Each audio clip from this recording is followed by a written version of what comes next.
all of a sudden, all this commercial money was like this freshness for me. It was like it was a new life. It was a fresh start.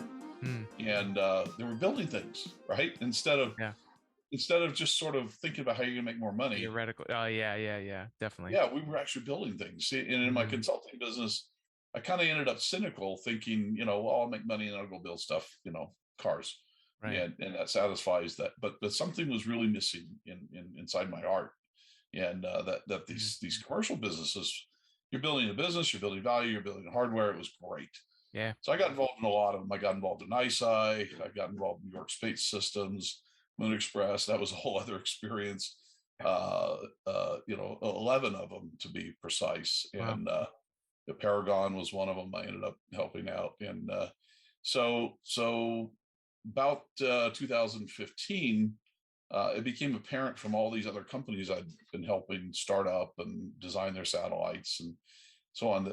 The thing I always ended up trying to fix was finding a launch for them. And here I am, on my way back to Moscow to go look for another rocket. It seems like this recurring theory. Yeah. And so I said, hey, we need to fix this and build a small rocket like Falcon1, because Chris Thompson and I, who was at SpaceX early on, thought the Falcon1 could be mass produced, and that was kind of the solution to what we knew was a growing small sat world back in 2001. So we started Vector. That was early too, to see that. Yeah. Yeah. So we started Vector, and I thought, I could go out and buy John Garvey's company, Garvey Spacecraft, who John went back to the early days of SpaceX. He never joined, but he was part of that original crew that worked with Elon. And he had spent the intervening years trying to advocate and build out these small vehicles, and he'd made a bit of progress.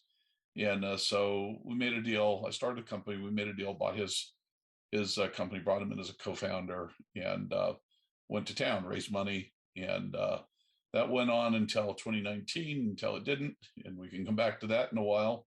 And then once I left Vector, I could see it was going to go bankrupt. And so I started Phantom, because I knew that the need would still be here. And as I looked around, nobody was really addressing what I thought the mission really needed to be, which is to make space access often and ubiquitous. And SpaceX has done a lot for space access. Trust me. Yeah. I'm not underestimating it at all, but they didn't complete the sequence of things. And to have what I think a healthy space commerce is going to be, we have to have daily access to space.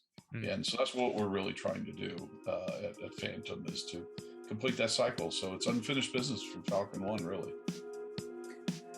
I love the thesis. It makes a lot more sense as we look back at your timeline here. What your approach has been.